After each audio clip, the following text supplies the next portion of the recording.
بسم اللہ الرحمن الرحیم۔ السلام علیکم بچوں۔ آکسفورڈ میری دنیا سبق نمبر 13۔ ہمارے ارد گرد موجود اشیاء یعنی پودے اور جانور۔ جاندار اور بے جان اشیاء مل کر ہمارے ارد گرد کی دنیا تشکیل دیتی ہیں۔ پودے، جانور اور انسان یہ تمام جاندار ہیں۔ انہیں زندہ رہنے اور بڑھنے یا بڑا ہونے کے لیے خوراک، پانی اور ہوا کی ضرورت ہوتی ہے۔ غیر جاندار اشیاء کو خوراک، پانی اور ہوا کی ضرورت نہیں ہوتی۔ پودے، بہت سے لوگ اپنے گھروں کے قریب پودے اگاتے ہیں۔ پودے مختلف قسم کے ہوتے ہیں۔ کچھ پودوں پر پھول اگتے ہیں اور کچھ پر نہیں اگتے۔ کچھ پودوں کے پتے سبز ہوتے ہیں اور کچھ کے نہیں ہوتے۔ مختلف پودوں کے پتے مختلف جسامت اور شکل کے ہوتے ہیں۔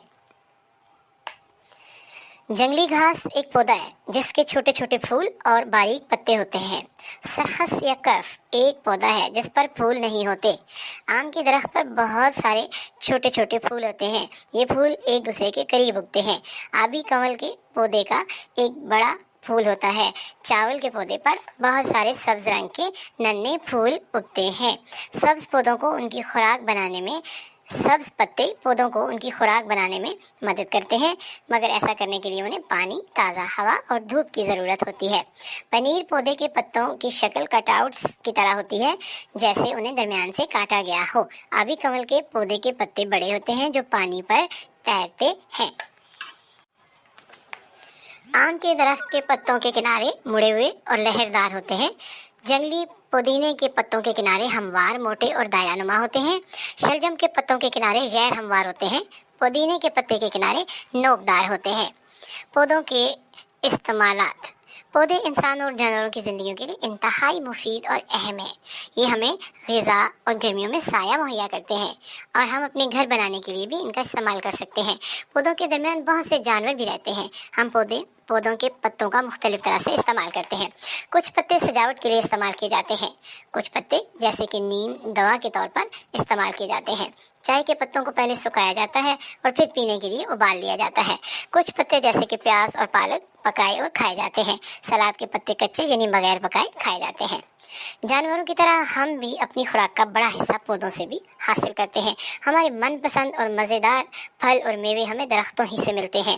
پھلوں کے علاوہ پودوں سے ہمیں غذائیت سے بھرپور سبزیاں بھی ملتی ہیں۔ ہماری پسندیدہ روٹی، پراٹھا، آلو کے چپس، بریانی، پلاؤ وغیرہ سب ہمیں پودوں سے حاصل ہوتے ہیں۔ پھلوں کے اندر بیج ہوتے ہیں جبکہ میوے خود بیج ہوتے ہیں۔ ہم پودوں سے حاصل ہونے والی لکڑی سے میز اور کرسیاں اور اپنے گھروں کی دیواریں بھی بناتے ہیں۔ پودوں سے ہمیں گھروں کو سجانے کے لیے خوبصورت اور دلکش پھول بھی ملتے ہیں۔ ہمارے کپڑے بھی پودوں کے ریشوں کو بن کر بنتے ہیں۔ ہم کسی تہوار یا خوشی کے موقع پر اور سجاوٹ کے لیے پھولوں کا استعمال کرتے ہیں۔ ہمیں پودوں کی دیکھ بھال کرنی چاہیے۔ ہمیں پودوں کے پھول اور پتے نہیں توڑنے چاہیے۔ گرمی کے دوران ہمیں پودوں کو باقاعدگی سے پانی دینا چاہیے۔ چنبیلی پاکستان کا قومی پھول ہے۔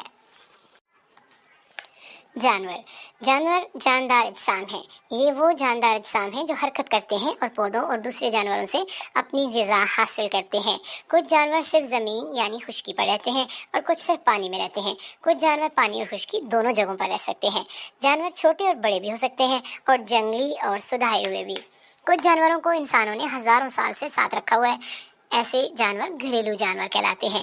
گھریلو جانور، ان جانوروں میں پالتو جانور اور کارآمد جانور شامل ہوتے ہیں۔ پالتو جانور وہ چھوٹا اور سدھایا ہوا جانور ہوتا ہے جسے ہم اپنی تفریح کے لیے رکھتے ہیں۔ لوگ اپنے گھروں کے اندر چھوٹے جانوروں، مچھلیوں اور پرندوں کو پالتے ہیں۔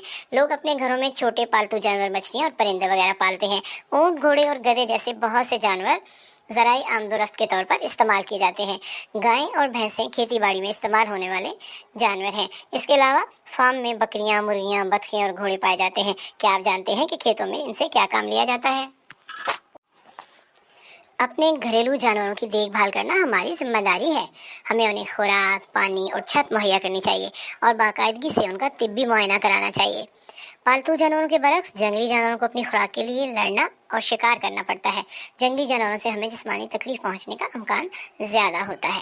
جنگلی جانوروں کے پنجے اور دانت تیز اور نوکیلے ہوتے ہیں اور یہ انسانوں کے قریب رہنے کے عادی نہیں ہوتے۔ جنگل میں جانور گھریلو جانوروں کے مقابلے میں الگ انداز سے رہتے ہیں۔ جنگل میں جانوروں کو اپنی خوراک تلاش اور شکار کرنی پڑتی ہے۔ وہ اپنے لیے پناہ گاہ